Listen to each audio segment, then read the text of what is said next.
नमस्कार, स्वागत है आप सभी का। मैं हूं सौरभ शर्मा। आप देख रहे हैं कुरुक्षेत्र। क्या दुनिया किसी महायुद्ध के मुहाने पर आकर खड़ी हो गई है? क्या यूक्रेन के बहाने रूस और अमेरिका के बीच युद्ध होने वाला है? सिग्नल्स तो ऐसे ही मिल रहे हैं। और आज प्रधानमंत्री नरेंद्र मोदी ने भी कहा कि टफ टाइम है। पूरी दुनिया को लग रहा है कि रूस यूक्रेन पर चढ़ाई करने वाला है। प्रधानमंत्री ने कहा उथल पुथल मची हुई है। रूस के राष्ट्रपति पुतिन ने यूक्रेन के दो क्षेत्रों डोनेस्क और लुहांस्क को अलग देश की मान्यता दे दी है और पीस कीपिंग मिशन के नाम पर वहां पर अपनी फौज भी भेज दी है। इस वक्त 1.5 लाख से ज्यादा की फौज यूक्रेन के बॉर्डर पर खड़ी है और अमेरिका कह रहा है कि जल्द ही यूक्रेन की राजधानी कीव की सड़कों पर रूसी टैंक चलते हुए दिखाई देंगे। रूस को रोकने के लिए अमेरिका ने भी अपनी फौज भेजी है। नेटो की सेना भी मोबिलाइज हो रही है। तो क्या जो अब तक नहीं हुआ, जो कोल्ड वॉर में भी नहीं हुआ, वो अब होगा? अगर युद्ध हो गया तो भारत पर इसका क्या असर होगा? कुरुक्षेत्र में आज हम बहुत ही अनुभवी मेहमानों के साथ इस मुद्दे पर बात करेंगे। लेकिन सबसे पहले आपको प्रधानमंत्री नरेंद्र मोदी की आज की बात सुनाते हैं, जो उन्होंने रूस यूक्रेन क्राइसिस को लेकर कही। आप देख रहे हैं इस समय दुनिया में कितनी उथल पुथल मची हुई है। जब चारों तरफ उथल पुथल मची हो, चारों तरफ कल क्या होगा, परसों क्या होगा, गिनतियां चलती हो, ऐसे में भारत को ताकतवर होना चाहिए कि नहीं होना चाहिए? भारत मजबूत होना चाहिए कि नहीं होना चाहिए? आज भारत का ताकतवर होना न सिर्फ भारत के लिए, पूरी मानवता के लिए बहुत जरूरी होता है। आज आपका एक एक वोट भारत को ताकतवर बनाएगा। सहदेव की धरती के लोगों का एक एक वोट देश को मजबूती देगा।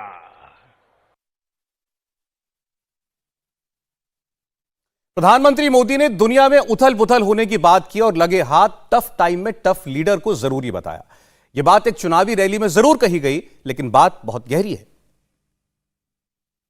इतना बड़ा देश, इतना बड़ा राज्य, जिम्मेवारी भी मजबूत कंधों पर होनी चाहिए कि नहीं होनी चाहिए? और इसलिए भाइयों बहनों, जब टफ टाइम होता है, जब टफ टाइम होता है तो टफ लीडर होना भी जरूरी होता है। जैसा हमने आपको बताया, प्रधानमंत्री ने जो बात कही, भले ही वो कि एक चुनावी रैली के दरमियान कही, उनका विषय चुनाव हो सकता है, लेकिन उन्होंने देश को यह भी बताया कि विश्व में इस वक्त जो हालात बने हुए हैं वो कैसे हैं। और आप लगातार सुन रहे होंगे कि क्या जंग हो जाएगी, कि अमेरिका और रूस के बीच कभी न्यूक्लियर युद्ध भी हो सकता है, कोई तीसरा विश्व युद्ध क्या होने जा रहा है, कोई विश्व युद्ध की बात करता है, कोई महायुद्ध की बात करता है। तो आज हम आपको बिना डराए इस वक्त दुनिया में जो माहौल बना हुआ है उसको बारीकी से एनालाइज करेंगे। और यह काम करने के लिए हमारे साथ बेहद अनुभवी लोग इस वक्त मौजूद हैं। मैं उनका परिचय आपसे करा दूं। हमारे साथ lieutenant general retired Shankar Prasad ji हैं। जनरल साहब, आपका स्वागत है। Major general retired Sanjay Meston साहब हैं। जनरल साहब, आपका ही स्वागत है इंडिया टीवी पर। और हमारी विदेश सेवा के 3 बहुत बड़े धुरंधर अनुभवी लोग भी हमारे साथ हैं। एम्बेसडर विष्णु प्रकाश जी, सर स्वागत है। एम्बेसडर अचल मल्होत्रा जी, स्वागत है सर आपका भी। और एम्बेसडर अशोक सज्जनहार जी, एम्बेसडर साहब आपका भी बहुत बहुत स्वागत है। तो मैं सबसे पहले, जो प्रधानमंत्री ने कहा कि इस वक्त उथल पुथल है और कल क्या होगा, परसों क्या होगा, लोग इसको लेकर कयास लगा रहे हैं। मैं जनरल प्रसाद आपसे समझना चाहता हूं, पहले तो बताइए कि लड़ाई छिड़ चुकी है या छिड़ने के आसार हैं? कुछ लोग तो कह रहे हैं कि फौज जा चुकी है, तो मतलब जंग शुरू हो गई। देखिए, इसका जवाब सीधा देना बड़ा कठिन है, लेकिन फिर भी मैं कोशिश करूंगा आपके सवाल का जवाब देना। क्या लड़ाई शुरू हो गई है? जी हाँ, लड़ाई का एक प्रिलिमिनरी फेज शुरू हो चुका है। ये देखिए एक मैं क्या कहूँ, नया किस्म का लड़ाई हो रही है। नए किस्म की नहीं, बल्कि ये लड़ाई उस किस्म की हो रही है जो कि एक नया तरीका अपनाया गया है। इसमें कई दिनों से, काफी हफ्तों से, महीने से फौजों की तैयारी है। दूसरी तरफ तैयारी हो रही है, इस तरफ तैयारी हो रही है। रशिया अपनी तरफ से कर रहा है, उधर नाटो अपनी तरफ से तैयारी कर रहा है। अब तैयारी करते करते वो इस हालत में पहुंच गए कि जबकि उन्होंने डी और एल पे कल रात को या कल किसी समय कब्जा कर लिया और उसको कह दिया कि हमने सेपरेट कंट्री दिखा दिया, यानी कि this is a preliminary phase, I will call it. इसको फेज 1 नहीं कहूंगा। अब फेज 1 कब होगा ये देखना पड़ेगा, क्योंकि ये डिपेंड करता है कि इस पर रिएक्शंस क्या होते हैं। तो रिएक्शंस के लिए मैं ये कहूंगा कि अगर प्रेसिडेंट बिडेन की और राष्ट्रपति पुतिन की बातचीत हो गई, जिसकी संभावना कुछ हद तक कम हो गई है, और इनका कुछ फैसला क्या है। देखिए, रशिया इस वक्त एक ही बात कह रहा है। रशिया कहता है कि अगर आप लिखकर हमें दे दें कि आप यूक्रेन को नाटो में नहीं लेंगे तो युद्ध आगे नहीं बढ़ेगा, और अगर आप लिखकर नहीं देते हैं तो हम अपनी कार्रवाई किसी न किसी तरीके से करते रहेंगे। आप सैंक्शन लगाएंगे, सैंक्शन लगाइए, ये रशिया अच्छी तरह जानता है। और रशिया भी कहता है कि हम सैंक्शन आप लगाएंगे तो थोड़े बहुत सैंक्शन जो हमारे पास है हम भी लगाएंगे। तो आपका सवाल का जवाब यह है कि the preliminary operations have started और अभी फेज 1 की तैयारी हो रही है। अब देखना, ये पुतिन ये देखेगा कि इसका नाटो का क्या रिएक्शन होता है, इसके नाटो के लीडर्स यानी कि स्पेसिफिकली अमेरिकन प्रेसिडेंट का रिएक्शन क्या होता है। अगर आप नाटो का सोचें, जो पुतिन साहब सोच रहे होंगे, और ये कई दफा लोग कह भी चुके हैं, वर्ल्ड लीडर्स कह चुके हैं कि नाटो के पास इस समय ऐसी कोई काबिलियत नहीं है, क्या उनके पास कोई ऑप्शन नहीं है कि क्या वो यूक्रेन के अंदर घुस के उनकी मदद करेंगे with boots on ground against Russian forces. क्या वो रशिया के ऊपर एक नया फ्रंट खोलेंगे? वो करेंगे क्या? सिर्फ वो उसको हथियार एम्युनिशन देते रहेंगे जिस तरह से दे सकते हैं। उस पर भी हो सकता है कि कुछ हद तक ये बॉर्डर को सील कर दें हम अपनी फोर्सेस लगा के। और आपको मालूम है कि जिस तरह से आजकल के हथियार हैं, जो मॉडर्न वेपन्स हैं, उससे यूक्रेन की कैपिटल को सरेंडर के लिए मजबूर कर देना या उस पर कैप्चर कर लेना एक बहुत समय की बात नहीं है। यूक्रेनियन फोर्सेस उनको ज्यादा देर रोक नहीं पाएंगी, क्योंकि रशियन फोर्सेस का रुतबा, उनकी स्ट्रेंथ, उनकी कैपेबिलिटीज कहीं ज्यादा है। तो इस वक्त ये बड़ी जबरदस्त एक दिमागी लड़ाई चल रही है कि कौन कितना आगे बढ़ता है और कौन कितना पीछे हटता है और कहां समझौता होता है।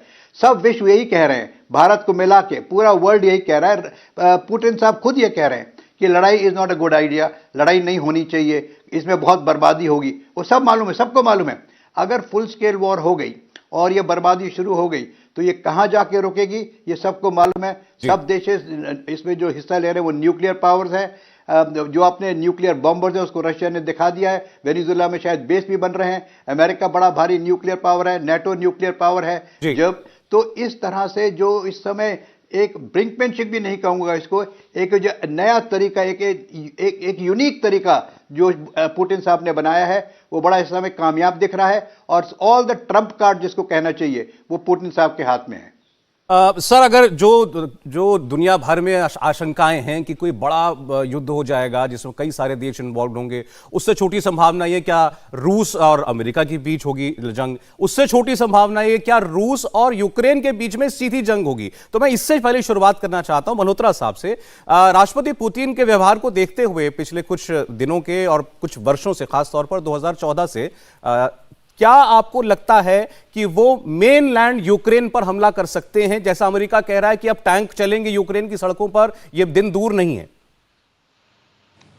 सौरभ जी, अगर आप मुझसे पूछे तो मेरी बहुत ही स्ट्रेट फॉरवर्ड असेसमेंट ये है कि रशिया के जो लीडर है पुतिन, वो बहुत ही सधे हुए लीडर है। 22 साल से उन्होंने रशिया को बहुत ऊंचा ले गए हैं और उन्होंने डेफिनेटली कॉस्ट बेनिफिट एनालिसिस किया होगा। और उस कॉस्ट बेनिफिट एनालिसिस का नतीजा ये है कि उन्हें डायरेक्ट उक्रेन पे हमला करने में कुछ हासिल नहीं होने वाला, नुकसान ही नुकसान हो सकता है। वो नुकसान सैंक्शंस की वजह से हो सकता है। अगर वो हमला कर भी लेते हैं, जो 24 घंटे में कब्जा कर भी लेते हैं, तो कब तक उसे होल्ड करेंगे? और उनके पास दूसरे विकल्प हैं, जिसमें से एक विकल्प उन्होंने इस्तेमाल ऑलरेडी कर लिया है। उन्होंने बैकडोर से उक्रेन में एंट्री ले ली है। उन्होंने जो 2008 में जॉर्जिया में किया था, अब्खाजिया और साउथ ओसेटिया की इंडिपेंडेंस को रिकॉग्नाइज करके और वहां पिछले 14 साल में अपने आप को एस्टैब्लिश किया, वही उन्होंने शुरुआत कर ली है ईस्ट यूक्रेन में। उन्होंने उसके इंडिपेंडेंस को रिकॉग्नाइज किया। धीरे धीरे अमेरिका ने उन पे सैंक्शंस लगाई है डोनेट्स्क और उसके ऊपर, जो बहुत गलत किया उन्होंने, क्योंकि उन्होंने आइसोलेट कर दिया इन्हें। आइसोलेशन मतलब उनकी डिपेंडेंसी रशिया पे बढ़ेगी, रशिया की वहां कंसोलिडेशन हो जाएगी और फिर रशिया धीरे धीरे over a period of time Ukraine में कोशिश करेगा कि ऐसा रिजीम चेंज लाए जो प्रो रशियन होगा या कम से कम न्यूट्रल होगा, प्रो अमेरिकन उस हद तक नहीं होगा जितना कि आज की तारीख में वो यूरो अटलांटिक स्ट्रक्चर्स में अपने आप को इंटीग्रेट करना चाहते हैं, यूरोपियन यूनियन का मेंबर बनना चाहते हैं, नेटो का मेंबर बनना चाहते हैं। तो अगर कोई न्यूट्रल सरकार भी वो ला पाए बैकडोर एंट्री से, तो वो उसके लिए बहुत ठीक रहेगा। और रशिया अच्छे से जानता है 2008 में नेटो ने कुछ नहीं किया, 2014 में नेटो ने कुछ नहीं किया, 2022 में भी नेटो कुछ नहीं करेगा। और खास बात यह है कि नेटो के जो बड़े बड़े धुरंधर हैं उनमें भी आपस में एक मत नहीं है कि यूक्रेन को नेटो मेंबरशिप देनी चाहिए या नहीं देनी चाहिए। सैंक्शंस पे भी विवाद है, क्योंकि सैंक्शन भी दुधारी तलवार है।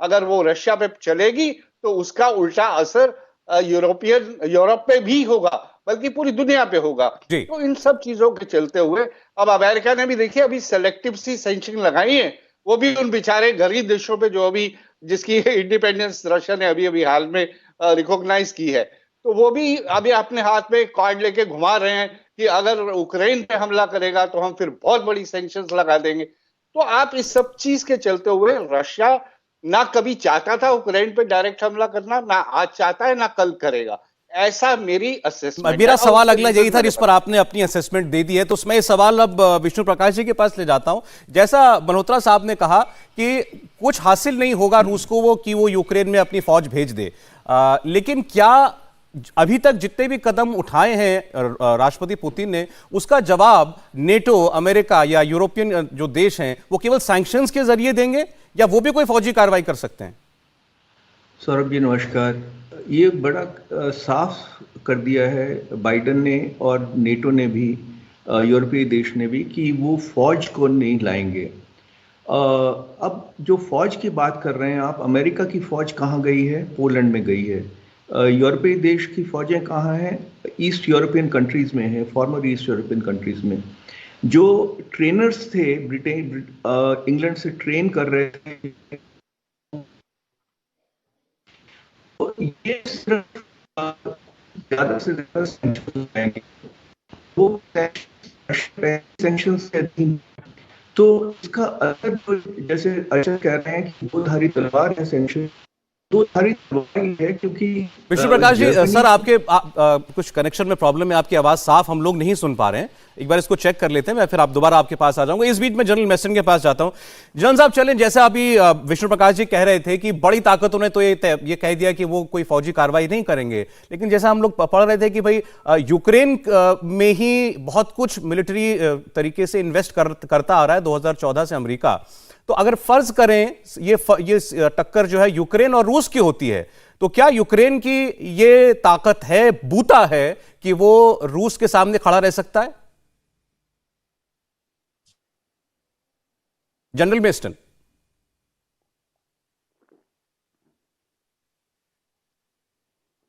अच्छा, उन तक भी हमारी आवाज जो है नहीं पहुंच रही है। इस सवाल का जवाब जनरल प्रसाद मैं आपसे ही चाहूंगा। फिर क्या ताकत है यूक्रेन की? देखिए यूक्रेन की ताकत और रशिया की ताकत में जमीन आसमान का फर्क है। इसको अगर आप 10 गुना भी कहेंगे तो वो भी मेरे ख्याल से शायद ठीक होगा। लेकिन यूक्रेन की एक ताकत यह है कि हालांकि इक्विपमेंट में वो बहुत कहीं ज़्यादा कमज़ोर है, लेकिन उसका मोटिवेशन बड़ा हाई है। उसकी सिविल पॉपुलेशन बड़ी मोटिवेटेड है, वो देश के लिए जान देने को तैयार है। इस किस्म की खबरें वहाँ से आ रही हैं। तो हालांकि एक तरीके से यूक्रेन की आर्म्ड फोर्सेस की जो स्ट्रेंथ है वो काफ़ी हद तक इनको मुकाबला करने के लिए तैयारी कर रही है, कर चुकी है, और शायद कुछ ना कुछ मुकाबला कॉम्बैट की जो बातचीत वो उसमें कुछ मुकाबला करेगी भी। लेकिन अंत में मैं समझता हूं कि इसमें कोई डाउट नहीं है कि रशिया प्लान सक्सेसफुल हो जाएगा और जो रशिया के प्लान में होगा वो कर जाएगा। क्या ये उनका अगर मुद्दा ये है कि वो कीव पे उनकी जो कैपिटल है उस पर कब्जा करके वहां पे जो पपेट गवर्नमेंट बनाएंगे या जो राष्ट्रपति बनाएंगे वो अपना प्रो रशियन बनाएंगे, वो सब वो कर सकता है। अब इसमें कुछ समय, मेरे ख्याल से तो इसमें ज़्यादा समय नहीं लगेगा। इसकी जो टैक्टिकल और स्ट्रेटेजिक प्लानिंग पुतिन साहब के कमांडर्स ने पुतिन ने की होगी, उसमें उन्होंने ज़रूर फैक्टर इन किया होगा कि डोमेस्टिक पॉपुलेशन बहुत स्ट्रांग हाई मोटिवेशन में है, वो आर्म्ड फोर्सेस के संग कंधा मिलाकर लड़ेगी। लेकिन अंत में चाहे कितना भी समय लगे, मैं समझता हूं कि यूक्रेन की फोर्सेस इसके ज़्यादा देर सामने नहीं टिक पाएंगी और रशिया इसको अपने प्लान के मुताबिक, और शायद इधर उधर थोड़ा बहुत तो लड़ाई में हो भी सकता है, तो वो अपना जो ऑब्जेक्टिव है उसको अकम्प्लिश कर लेगी एज पर देयर प्लान। अब इसमें छोटी मोटी ऊपर नीचे हो सकता है, उसकी तो खैर कोई गारंटी ले नहीं सकता, लेकिन अंत में यही होगा कि Russia will be, if they so decide, only if they so decide, अगर बात रशिया ये नहीं चाहेगा कि हम इस तरह से युद्ध करें, क्योंकि अगर युद्ध हुआ तो उसमें रशिया का भी नुकसान होगा और यूक्रेन का भी नुकसान होगा। इनके भी सैनिक मारे जाएंगे, उनके भी सैनिक मारे जाएंगे। आजकल के ज़माने में जो हमारे पास हथियार हैं रशिया के पास और यूक्रेन के पास, they are highly lethal weapons, वो बहुत ज़बरदस्त नुकसान पहुंचा सकते हैं मशीन्स को, मटीरियल को, मैन पावर को। तो there be huge devastation on both sides. तो मैं नहीं समझता कि वो करना चाहेंगे। वो जहां तक हो सकेगा उसको थोड़ा डिले करना चाहेंगे, थोड़ा उसको पैरी करना चाहेंगे। तो आपका क्लियर सवाल था कि क्या ये युद्ध में वो जीत सकेंगे? जी हाँ, रशिया उसमें जीत सकता है, ये संक्षिप्त में इसका जवाब है। लेकिन इसके पहलू बहुत कुछ हैं, वहां तक बात पहुंचेगी कि नहीं पहुंचेगी ये एक अलग देखने वाली चीज है। जी, वो अलग वैसे बिल्कुल ठीक आपने कहा। सज्जनार साहब के पास जाना चाहता हूं। सर, अब सवाल है भारत का। बहुत से लोग ये कह रहे हैं कि क्या भारत को कोई पक्ष चुनना पड़ेगा, क्योंकि हम अमेरिका के साथ भी हैं, हम रूस के साथ भी हैं। आज तक ऐसी परिस्थिति हमारे सामने हाल के दशकों में नहीं आई है। क्या ये ऐसा वक्त है कि भारत न्यूट्रल रहना अफोर्ड कर सकता है? देखिए, अभी तक जो भारत ने जो अपना स्टैंड लिया है, मेरे विचार से वो बड़ा अच्छा स्टैंड है, बहुत ठीक स्टैंड है। हमने हमेशा यही कहा है, जो लड़ाई नहीं होनी चाहिए, युद्ध नहीं होना चाहिए। युद्ध से किसी भी देश को फायदा नहीं होने वाला है, सबको नुकसान होने वाला है। न केवल वो देश हैं जो कि इसमें इन्वॉल्व हैं, रूस है, अमेरिका है, नेटो है, यूक्रेन है, यूरोप है, सभी का नुकसान होगा, परंतु उसके साथ साथ पूरी दुनिया का भी नुकसान होगा, क्योंकि अभी पूरी दुनिया उससे कोविड-19 के मार से बाहर नहीं निकली है। चाहे वो हेल्थ क्राइसिस हो या इकोनॉमिक क्राइसिस हो, आर्थिक स्थिति पूरी दुनिया की बहुत खराब है। तो पूरी दुनिया को मिलकर उसके साथ जूझना चाहिए और ना कि यहाँ पर एक इस अननेसेसरी लड़ाई में पड़ना चाहिए। तो इसीलिए हमने कहा है जो भी करना है इसको और वही आपने देखा पहले की जो यूएन सिक्योरिटी काउंसिल की भी जो हमारी मीटिंग्स रही हैं, उसमें भारत के जो प्रतिनिधि हैं, जो राजदूत हैं, उन्होंने यही पक्ष को आगे लेकर गया है। और कल भी रात को, आज सुबह जो वहां पर एक्स्ट्राऑर्डिनरी मीटिंग हुई, स्पेशल मीटिंग हुई, उसमें भी हमने यही कहा है जो बिल्कुल एक आपको रिस्ट्रेंट की हाल करना चाहिए। मैं समझता हूं जो अगर वहां पर लड़ाई होती है, और अगर लड़ाई होती है, अगर मैं दो शब्द उसके बारे में कहूं तो मेरे विचार से ये जो डोनेस्क और लुहांस्क में उन्होंने अपने पीस कीपर्स को भेजा है, तो उससे ये खत्म होने वाली चीज नहीं है, क्योंकि अगर ये करना होता तो ये बहुत ही छोटा ऑपरेशन है। तो अगर राष्ट्रपति पुतिन ने तैयारी की है, पिछले साल अक्टूबर से वहां पर लगे हुए हैं, 130, 150, 170 हजार वहां पर अपने सैनिक उन्होंने तैनात किए हैं रूस में, बेलारूस में, और 30 के आसपास युद्धपोत उन्होंने तैनात किए हैं ब्लैक सी और सी ऑफ एज़ोव में। तो केवल इस ऑपरेशन के लिए नहीं किए होंगे जो यहां पर कुछ हम वो भेज दें। मेरे विचार से उनका गंतव्य यही है, उनकी मंशा राष्ट्रपति पुतिन की यही है, जो वहां पर कीव में रजीम चेंज होना चाहिए। वहां पर एक ऐसी रजीम आनी चाहिए जो कि रूस की तरफ जो सहानुभूति हो, रूस की तरफ जिसका झुकाव हो, लगाव हो, और जिसका पश्चिम की तरफ लगाव नहीं हो, जैसा कि व्लादिमीर ज़ेलेंस्की हैं और इसके पहले पोरोशेंको थे वगैरह जो थे। तो वो मेरे विचार से वो कुछ ना कुछ करना चाहेंगे, पर और ये भी बात है जो वो उसको ऑक्यूपाई नहीं करना चाहेंगे, यूक्रेन को ऑक्यूपाई नहीं करना चाहेंगे, क्योंकि अगर ऑक्यूपाई करते हैं तो वहां से उनको बैकलैश बहुत ज्यादा मिलेगा, जैसे हमारे कुछ और पैनलिस्ट ने भी बताया है, जो वहां पर काफी मोटिवेशन है। तो वो यूक्रेन को अपना इराक या अपना अफगानिस्तान नहीं बनाना चाहते हैं। तो इसीलिए किसी प्रकार से दबाव डाल के वहां पर वो अपना रजीम चेंज करेंगे और उसके बाद इसको एक as a buffer state between Russia और नेटो और यूरोप के बीच में रखेंगे। इसका मतलब तो ये हुआ कि अमेरिका को, नेटो को और बाकी देशों को पीछे हटना पड़ेगा, उनको झुकना पड़ेगा। लेकिन आज की परिस्थिति में क्या वो होता हुआ मुमकिन दिखाई देता है आपको, एम्बेसडर विष्णु प्रकाश जी? देखिए, इसमें झुकने वाली बात नहीं है। अब तक क्या हुआ है इसको संदर्भ में देखना चाहिए। 1999 से लेके अब तक लगातार नेटो को एक्सपैंड किया जा रहा है। जो रशिया की सुरक्षा है उस पे आंच पड़ रही है, तो झुकने वाली बात नहीं है। इस वक्त रशिया ने काफी डिमांड्स रखी हैं, पर रशिया भी जानता है कि नेटो का रोल बैक संभव नहीं है। जहां तक नेटो पहुंच गया है वो संभव नहीं है।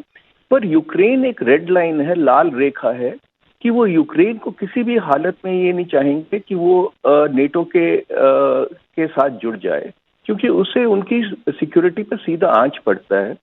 तो अब जैसे बाकी मैं पूरी बात नहीं सुन पाया, पर जैसे हमारे आपके कुछ और मेहमान भी कह रहे थे कि इतना बड़ा मोबिलाइजेशन करने के बाद कितने विकल्प थे।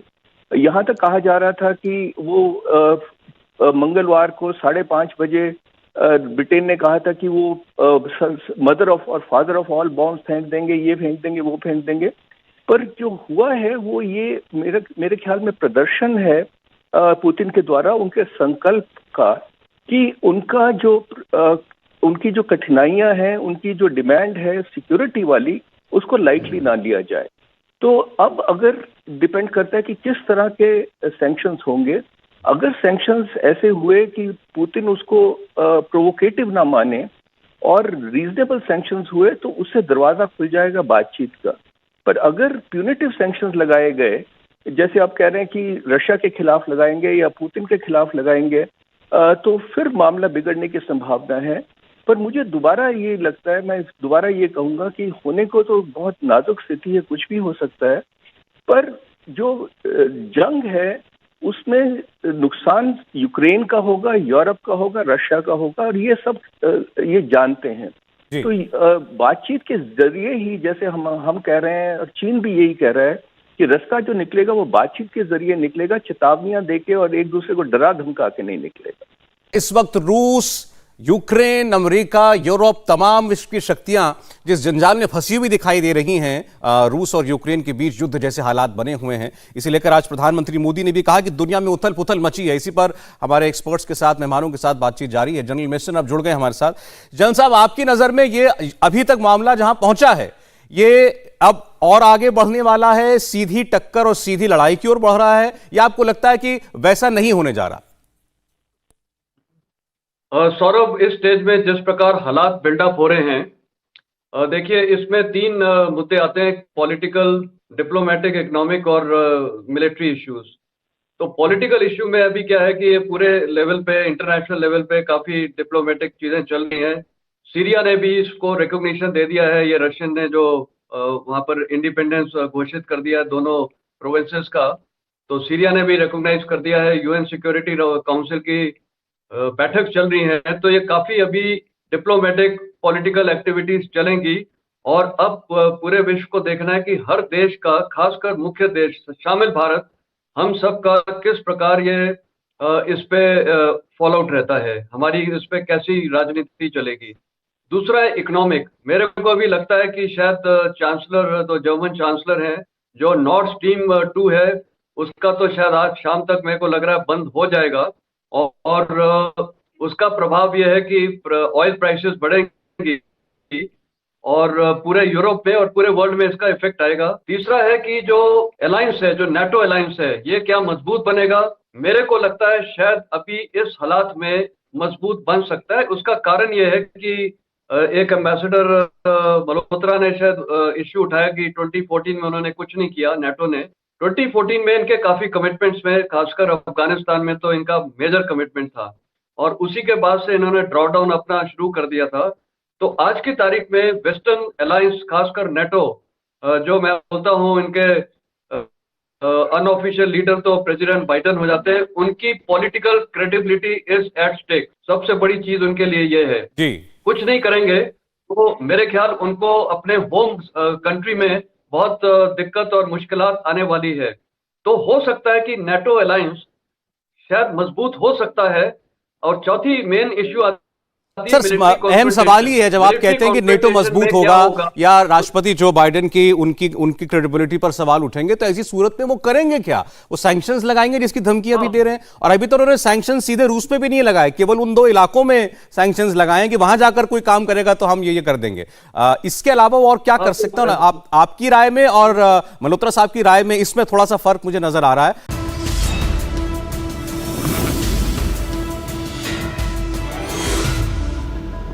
कुरुक्षेत्र में हम बात कर रहे हैं कि क्या वाकई दुनिया के ऊपर किसी बड़े युद्ध के बादल मंडरा रहे हैं। ब्रेक से पहले जनरल मेस्टन ने कहा कि ये अमेरिका और नेटो के लिए भी बड़ा मुश्किल होगा कि वो इस आज जो पुतिन साहब ने जो किया है उसका जवाब कैसे न दें। मल्होत्रा साहब, अभी आपने पहले अपने बयान में कहा था कि उन्होंने पहले भी कुछ नहीं किया था, अब भी कुछ नहीं कहेंगे। जनरल मेस्टन की बात आपने सुनी, अब क्या कहेंगे? नहीं, देखिए, मेरी जो कैलकुलेशन है वो मैंने आपसे अपना व्यू शेयर किया। जनरल साहब का अपना पॉइंट ऑफ व्यू हो सकता है, मैं उसको कॉन्ट्रडिक्ट नहीं करूंगा, लेकिन मेरा कहना ये है कि 2008 में रशिया और जॉर्जिया की फुल स्केल वॉर हुई थी, और उसके बावजूद इसके कि प्रेसिडेंट साकाशविली जो जॉर्जिया के प्रेसिडेंट हैं, वो यूरोप और अमेरिका के ब्लू आइड बॉयज के नाम से माने जाते थे, और जो साकाशविली की बजाय लोगों ने मीशा मीशा करके पुकारते थे, जैसे कि वो उनके बचपन के दोस्त हैं। तो वहां जब इन्होंने इंटरवेन नहीं किया 2008 में, फिर 2014 में भी कुछ ऐसे ही पैटर्न चला, और फिर भी उन्होंने इंटरवेन नहीं किया। मुझे नहीं लगता कि अफगानिस्तान से बाहर निकल जाने के बाद कोई दूसरी कमिटमेंट ना होने की वजह एक वजह हो सकती है कि अब नेटो उसको रशिया के साथ सीधा अटैक करेगा। मेरा कहना यह है कि अगर रशिया ये दोनबास तक ही सीमित रहता है और यूक्रेन पे कुछ नहीं करता, तो कोई बड़ा क्लैश होने की तो संभावना बिल्कुल भी नहीं बनती है मेरे हिसाब से। और दूसरी बात जो मैं ये कहना चाहता हूं, चूंकि यूक्रेन नेटो का मेंबर नहीं है, तो नेटो की कोई मॉरल या कोई ऐसी ऑब्लिगेशन नहीं है उसके पास, जो अलायंस की ऑब्लिगेशन होती है कि नेटो की सुरक्षा पे अगर कोई आंच आती है तो नेटो को इंटरवीन करना ही करना है। दूसरा, नेटो अगर यूक्रेन मान के चले हम कि over a period of time neutral हो जाता है या रशिया के इन्फ्लुएंस में आ जाता है, तो एज सच पर से नेटो की सुरक्षा पे कोई बहुत बड़ा असर नहीं पड़ने वाला। और वही कॉस्ट बेनिफिट एनालिसिस की मैं हमेशा बात करता हूं, तो नेटो को डायरेक्ट कन्फ्रंटेशन रशिया से करके कुछ हासिल नहीं होने वाला। ये तो अभी, लेकिन आपने जो एम्बेसडर साहब बात की ना, ये तो बड़ा बुनियादी सा सवाल है। अब मैं सज्जनहार जी से पूछना चाहता हूं, आपने जैसा बताया कि भाई नेटो का सदस्य यूक्रेन है नहीं, और नेटो के कुछ सदस्य देश चाहते भी नहीं कि वो उसको शामिल किया जाए। और अगर मेरी आपकी जानकारी तो सही होगी, मेरी जानकारी में अगर ये बात है कि अगर वो सदस्य देश नहीं चाहते तो यूक्रेन नेटो का मेंबर नहीं बन सकता, तो फिर हम यहां तक पहुंचे कैसे? ये हालात यहां ऐसे बन क्यों गए सज्जनहार साहब? जी, देखिए, बात तो बिल्कुल ठीक है। जो नेटो का कोई लीगल ऑब्लिगेशन नहीं बनता है, जो अगर वहां पर युद्ध होता है, अगर जंग होती है, तो नेटो का कोई लीगल ऑब्लिगेशन नहीं बनता है जो वहां पर जाकर अपने सैनिकों को उतारे और वो रूस से मुठभेड़ करे। और देखिए, ये वाली चीज नेटो के जो सेक्रेटरी जनरल हैं जेंस स्टोल्टनबर्ग और अमेरिका के जो राष्ट्रपति हैं, जो कि सबसे बड़े उसमें जो फोर्स लेवल्स हैं और जो टेक्नोलॉजी और इक्विपमेंट, मिलिट्री हार्डवेयर जो है वो अमेरिका के पास है। राष्ट्रपति जो बाइडेन ने भी कहा है जो हम वहां पर अपने सैनिक नहीं उतारेंगे, यहां तक कि उन्होंने तो जो बाइडेन ने तो यहां तक कहा है जो अगर हमारे कुछ लोग हैं वहां पर यूक्रेन में जिनको हमें निकालना होगा, उसके लिए भी हम यूक्रेन की धरती पर अपने सैनिकों को नहीं उतारेंगे, क्योंकि वहां पर बहुत अगर युद्ध हो रहा है तो बहुत मुश्किल होगी। तो ये बात तो बिल्कुल ठीक है जो वहां पर वो नहीं करेंगे, परंतु फिर भी उनके सामने ये डायलेमा जरूर है, क्योंकि देखिए नेटो की जो इमेज है वो भी बहुत बुरी तरीके से उसके ऊपर दाग लगा है, और राष्ट्रपति जो बाइडेन की जो इमेज है उसके ऊपर भी दाग लगा है, जिस प्रकार से वो अफगानिस्तान से निकले हैं। अब सर, एक सवाल ये हमारे सामने में, ये सवाल पहले जनरल शंकर प्रसाद के पास ले जाना चाहता हूं, आप इसके लिए जिम्मेदार किसको मानते हैं? ये राष्ट्रपति पुतिन की जिद का नतीजा है या अमेरिका और नेटो की?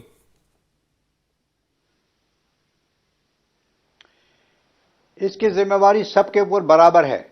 किसके ऊपर थोड़ी सी ज्यादा या थोड़ी सी कम है वो कहना मुश्किल है। इसकी जिम्मेदारी यूक्रेन के ऊपर भी है, जिसने ये कहा कि हम नेटो के संग मिलना चाहते हैं, हम अपने लोगों का स्टैंडर्ड ऑफ लिविंग यूरोप में अच्छा करना चाहते हैं, ये हमारे लिए फायदेमंद रहेगा। दूसरी तरफ नेटो ने अपनी तैयारी शुरू कर दी। पिछले 10, 15, 20, 2-3 हफ्ते से अमेरिका ने पैराट्रूपर्स भेज दिए और सामान वहां इकट्ठा कर दिया, और उससे यह लगा कि ये भी युद्ध की तैयारी कर रहे हैं। तीसरी तरफ रशिया ने अपना तैयारी शुरू कर दी। उन्होंने ये दिखाना शुरू कर दिया कि अगर नेटो नहीं माना रेड लाइन पे, जहां के वो लिख कर दे कि हम इसको नहीं आने देंगे नेटो में, उसने भी अपनी तैयारी शुरू कर दी। अब उसके बाद जब यह माहौल बढ़ता गया, इसमें सभी का हाथ लग गया कि इसको एक युद्ध की तरफ, एक स्ट्रेस, एक टेंशन की तरफ ले जाया जाए। और कल यस्टरडे इन्होंने उनके जो सेपरेटिस्ट थे उनके साथ भी मिला लिया, उनको इंडिपेंडेंट बना दिया। तो देखिए, इस समय ये कहना कठिन होगा कि किसका हाथ है और किसका हाथ नहीं, और कितना परसेंटेज उसका हाथ है। मैं तो ये कहूंगा कि अगर अमेरिका इस तरह से वहां पे फोर्स लेवल बढ़ाने की कोशिश नहीं करता, आज से 10 दिन पहले देखिए उसने कहा हम पैराट्रूपर्स भेजेंगे, कुछ संख्या में पैराट्रूपर्स भेज दिए। अब पिछले 5-6 दिन से कह रहा है कि हम we will not put anybody inside Ukraine, we will not put boots on the ground in Ukraine. तो ये जब फौज इकट्ठी की है पैराट्रूपर्स की, क्या ये रशिया के बरखिलाफ गिराएंगे? तो इस किस्म का जो माहौल नेटो ने खड़ा किया कि we are ready to combat, लेकिन उनको ये समझ में नहीं आया कि NATO has very little options. अगर आपसे मैं कहूं एक पर्सनल तौर पे कि ओनली यस्टरडे, कल मेरी बात हो रही थी एक आज से 15 साल पुराने रिटायर्ड नेटो के सीएनसी के संग। मैंने उनसे कल पूछा कि आपके पास आज क्या ऑप्शन है, हालांकि वो 15 साल पहले रिटायर हो चुके थे। उन्होंने कहा मेरे पास ऑप्शन कुछ दिख नहीं रहा इस समय, मैं रशिया के बरखिलाफ डायरेक्ट नहीं जा सकता, मैं नेटो के अंदर नहीं घुस सकता, और मैं यहां से बैठा सिर्फ बातें कर रहा हूं। और सबसे बड़ी बात अगर आप देखेंगे कि पिछले president of United states Trump साहब ने काफी हद तक नेटो को कमजोर कर दिया था। उन्होंने नेटो को उसकी फाइनेंशियल जो उसको एड देते थे उसको कम कर दिया था। तो NATO had become a little poorer in all forms, लेकिन पिछले 1 महीने में उनको फिर से बढ़ोतरी दी गई, और वो इस काबिल नहीं बन सकते कि वो डायरेक्ट कॉम्बैट में जाएं, या रशिया के बरखिलाफ या यूक्रेन के बरखिलाफ। ठीक। तो क्या आज सवाल का जवाब ये है, सिंपली टू सम अप, कि all these concerned countries have some element to play to lead it towards this present situation. लेकिन एक जर्मनी है और एक फ्रांस है कुछ हद तक, वो कहता है कि let us stick on diplomacy, let us to resolve the matter by negotiation, by talk, और सारा विश्व यही कह रहा है। अब जनरल साहब, सवाल एक ये भी है कि आज के माहौल में, आज के माहौल में सवाल मेरा विष्णु प्रकाश जी से है। सर, क्या आज की परिस्थिति में आपको लगता है कि राष्ट्रपति पुतिन ने जो कदम उठाए हैं, इस शह और मात के खेल में एक एज उनके पास है? मैं ये नहीं समझता कि उनके पास एज है। ये एक दूसरे को ललकार रहे हैं और देख रहे हैं कि कितना आगे बढ़ सकते हैं, कितना ले सकते हैं। देखिए, राजनीति में, डिप्लोमेसी में ये तो जरूर होता है कि जब कोई पोजीशंस ली जाती है तो आप अपनी मैक्सिमम डिमांड सामने रखते हैं, पर उसमें आपको ये भी पता है कि कहाँ तक पहुँचा जा सकता है, कहाँ तक नहीं पहुँचा जा सकता। अब क्योंकि उनको लगने लग गया था कि फ्रांस और जर्मनी बीच में आ रहे हैं, कोशिश कर रहे हैं, तो उनकी ये एक तरह से थोड़ा सा उन्होंने कोशिश की है देखने के लिए कि कहाँ तक उनके जो डिमांड्स हैं वो पूरी हो सकती हैं। बहुत नपा-तुला उन्होंने खेल खेला है ये वाला, और इसमें उन्होंने ऐसा कुछ नहीं किया है। मानता हूँ कि प्रोवोकेशन है, पर ऐसा प्रोवोकेशन नहीं है जो कि बहुत सीवियर हो, क्योंकि हकीकत ये है कि ये दोनों प्रोविंस, दोनों जो एनक्लेव्स थे, ये डी फैक्टो तो इंडिपेंडेंट थे ही, तो इनको जो डी फैक्टो था उसको फॉर्मलाइज किया है, रिकॉग्नाइज किया। और इसमें तो इसमें ऐसा नहीं है कि एज है, पर कोशिश यही है अब सबकी कि कोई ना कोई हल निकले। एक चीज मैं थोड़ा अलग से कहना चाहूंगा कि जो चैलेंज है दुनिया के सामने वो रशिया नहीं है, चीन है। और ये जो खेल खेला जा रहा है, इसमें चीन के प्रति जो ध्यान होना चाहिए था वो हट गया है, और इसमें अगर इन्होंने रशिया के ऊपर और भी प्रेशर डाला तो जो चीन और रशिया का गठबंधन हो जाएगा, वो दुनिया के लिए कोई इतना अच्छा नहीं होगा डेवलपमेंट। ये आपने जो नई बात कही है जिसका जिक्र ज्यादा नहीं हो रहा, जनरल मिनिस्टर आप सहमत हैं इस बात से? सॉरी, ये मैं सुन नहीं पाया था। नहीं, एम्बेसडर साहब का कहना यह था कि इस सारी कवायद के बीच में चीन की बात कोई नहीं कर रहा, और अगर ज्यादा दबाव रूस पर डाला गया और रूस और चीन का गठबंधन होता है तो फिर वो क्या शक्ति बनेगी? बिल्कुल सही बोला है एम्बेसडर साहब ने। उसमें कोई शक नहीं है कि प्रायोरिटी आज की तारीख में होना चाहिए इंडो पैसिफिक रीजन, जिसमें चीन का मेन सेंटर ऑफ ग्रेविटी है। उसको अभी डिफ्लेक्ट होके पूरा जो फोकस नेटो का हो चला गया है वो यूरोप में चला गया है, तो वो हमारे लिए, खासकर भारत के लिए हानिकारक है और विश्व के लिए भी हानिकारक है। इससे देखिए दो तीन चीजें और भी अभी हो सकती हैं। अभी चीन सबसे ज्यादा नेटो की स्टडी करेगा कि उसका रिएक्शन क्या है। कि देखिए, आप काफी दिन पहले ताइवान का बहुत डिस्कशन होता था, अब ताइवान विकसित हो जाएगा क्या? अगर कल चीन हम पे हमला करता है तो नेटो हमारा सपोर्ट करेगा कि नहीं? मेरे को नहीं लगता कि इस हालात में वो करेगा, क्योंकि वो तो यहाँ पर भी उसके काफी लिटिल एफर्ट्स, मैं बोलूंगा तकरीबन 0 एफर्ट्स हैं जो चल रहे हैं। सिर्फ मीडिया हाइप किया हुआ था, पॉलिटिकल डिप्लोमेसी चल रही थी। उस लिहाज से रशियंस वर बेटर, वो एटलीस्ट मिलिट्री डिप्लोमेसी कर रहे थे। ये पहली बार है शायद मिलिट्री को उन्होंने इस्तेमाल किया है काफी अच्छी तरह, बेलारूस में जो जॉइंट एक्सरसाइज करके और पूरे जगह उन्होंने फोर्सेस और मिसाइल्स वगैरह लगाए थे। तो ये भी एक रूप है मिलिट्री डिप्लोमेसी जो बहुत सफल उन्होंने किया हुआ है। तो अभी इश्यू ये है कि चाइना के तरफ से तो हम डिफ्लेक्ट हो ही गए हैं, और यहाँ पर अभी जो जिस प्रकार चीजें चल रही हैं, ये जो हाइप किया हुआ था, मैं अभी आपको बता रहा हूँ अमेरिका के लिए और नेटो के लिए बहुत मुश्किल है आगे इस फ्यूचर को समझना, क्योंकि उनकी क्रेडिबिलिटी स्टेक पे है। और अगर ऐसा चलता रहा तो आज कोई भी देश इनके साथ अलाइन नहीं होना चाहेगा, क्योंकि वो बोलेगा इसका परिणाम तो हमारे लिए खराब है। अभी आप यूक्रेन को ही देखिए, वो परिणाम क्या हुआ, तो तकरीबन 2 देश बन गए, उनके अंदर डिवीजन हो गया। तो नेटो की क्रेडिबिलिटी है, तो अब नेटो क्या करेगा? एक बार सर इस पर मल्होत्रा जी का रिएक्शन जरूर चाहूंगा। जो चीन वाली बात की गई है, आज रूस ने 2 अलग देशों को मान्यता दे दी जो कि हिस्सा यूक्रेन अपना मानता है उनको। कल को मान लो वो यूक्रेन पर भी हमला कर देता है, तो फिर चीन जैसे बड़े देश को कौन रोक सकता है? उसने तो अपने हर नेबर के साथ झगड़ा किया हुआ है, समेत भारत। क्या देखिए, ये सही है। ये जो इतना शोर हो रहा है वो यही इसी बात को लेके हो रहा है कि किसी तरह से रशिया को खुली छूट नहीं मिल जाए कि एक उक्रेन में ऐसा कोई प्रेसिडेंट क्रिएट हो जाए जिसके चलते हुए फिर उसके रशिया के हौसले और बढ़ जाए। लेकिन इसको रोकने के लिए क्या कोई ठोस कदम अमेरिका या नेटो उठाएगा, सवाल ये है सबसे बड़ा। दूसरी बात यह है कि ऑलरेडी रशिया को आइसोलेट करने के चक्कर में जो अमेरिकन हैं उन्होंने रशिया को चाइना की तरफ धकेल दिया है। ऑलरेडी उनकी अलायंस जो है काफी मजबूत हो चुकी है। अब इस पे विवाद हो सकता है कि रशिया चाइना की अलायंस पूरे विश्व के लिए ठीक है या गलत है, क्योंकि एक तरफ तो ये एक बैलेंसिंग फैक्टर भी बना सकती है। एक तरफ आपका एक यूनिपोलर वर्ल्ड है, दूसरी तरफ आपको उस यूनिपोलर वर्ल्ड को बैलेंस करने के लिए दूसरी फोर्सेस भी चाहिए।